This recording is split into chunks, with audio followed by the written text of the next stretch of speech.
Syarat Fatihah 10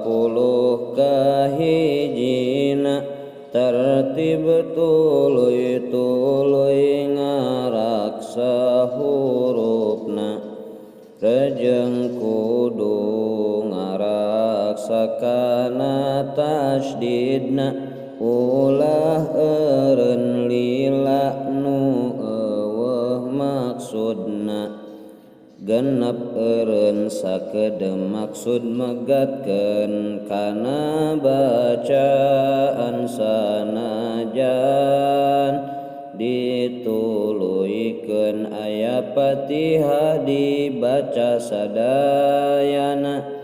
lafaz bismillah teu kaasup ayatna